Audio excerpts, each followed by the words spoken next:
Hello, I'm Mark Hammett, minister of the Weber Road Church of Christ in Corpus Christi, Texas.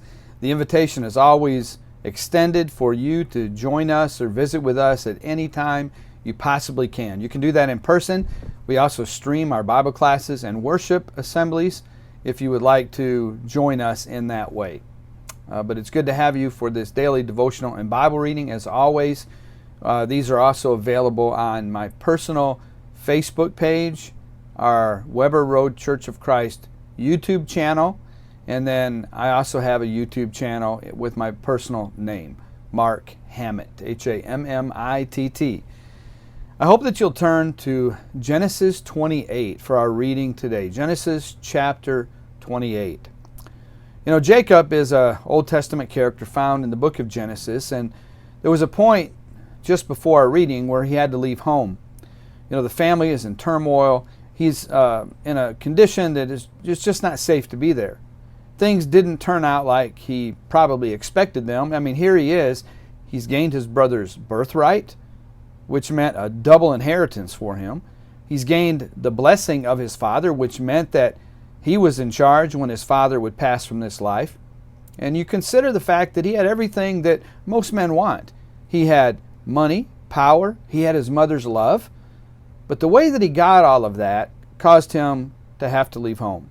His father didn't trust him. His brother wanted to kill him. And all the money and the power and the love from his mother in the world doesn't do you any good when you're in the grave. And that's where he would probably have ended up.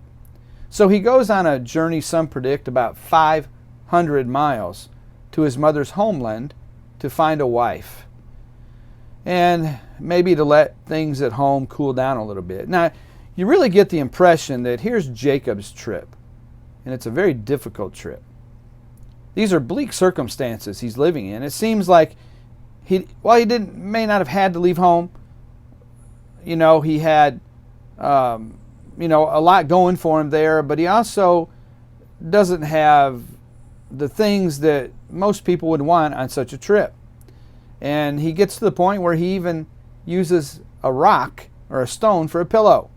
And I guess that may mean that he's having a difficult time. When at home, Jacob had it all, if you think about it, the contrast. But because of his own selfishness and his deceitful actions, here he is. He's on a journey, he's alone, he's in the midst of this probably very difficult trip. He's broke from what we know. His dad doesn't trust him. And again, his brother wants to kill him. His mother isn't there to help and comfort him.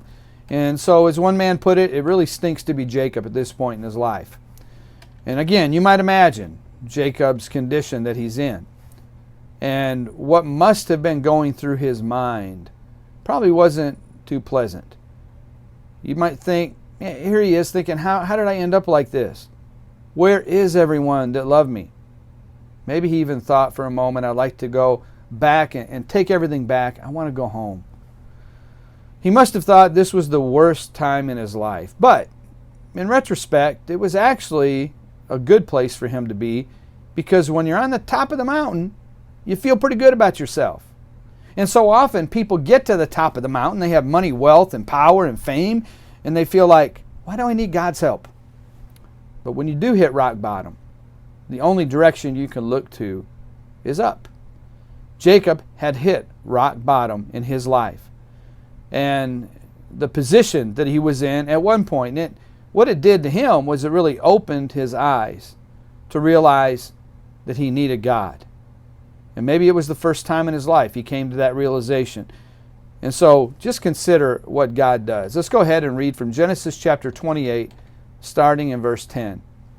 Jacob left Beersheba and went toward Haran, and he came to a certain place and stayed there that night because the sun had set. Taking one of the stones of the place, he put it under his head and lay down in that place to sleep.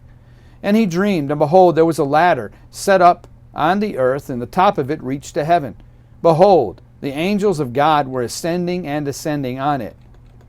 And behold, the Lord stood above it and said, I am the Lord, the God of Abraham your father, and the God of Isaac. The land on which you lie I will give to you and to your offspring. Your offspring shall be like the dust of the earth, and you shall spread abroad to the west and to the east and to the north and to the south. And in you and your offspring shall all the families of the earth be blessed. Again, remember where he is at this point in his life. Verse 15, Behold, I am with you, and I will keep you wherever you go, and I will bring you back to this land, for I will not leave you until I have done what I have promised you. And then Jacob awoke from his sleep and said, Surely the Lord is in this place, and I did not know it. And he was afraid and said, How awesome is this place! This is none other than the house of God, and this is the gate of heaven. So early in the morning Jacob took the stone that he had put under his head and set it up for a pillar, and poured oil on the top of it. He called the name of that place Bethel, but the name of the city was Luz, L-U-Z, at first. And then Jacob made a vow to God, saying, If God be with me, and will keep me in this way that I go, and will give me bread to eat, and clothing to wear, so I come again to my father's house in peace, and then the Lord shall be my God. And this stone which I have set up for a pillar shall be God's house. And of all that you give me, I will give a tenth to you. And that's the end of that chapter. But again, I want to encourage you to continue to read the story of Jacob and to see exactly what happens. It's a marvelous story. You know, one of the things that I'll point out before I close is many times we pray for individuals to come back to the Lord. I would encourage you to pray to the Lord whatever it takes in a person's life. Let it be so that they return to God and submit to Him.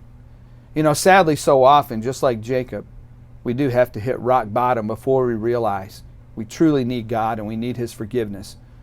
And how often have you prayed that whether it's a child that has left the Lord or a loved one or a great friend that has left the Lord, that you not pray for their success at any cost, but you actually pray that whatever it takes, whatever it is in their life that it takes, if it even means hitting rock bottom, that would cause them to submit to God, whatever it takes, that the Lord would providentially allow that to happen in your life. One way to pray that sometimes is, please bless us when we do your will or follow your will, but defeat us when we do evil and we go against your will. Those are some things to think about, and may the Lord bless you richly as you seek to follow His will.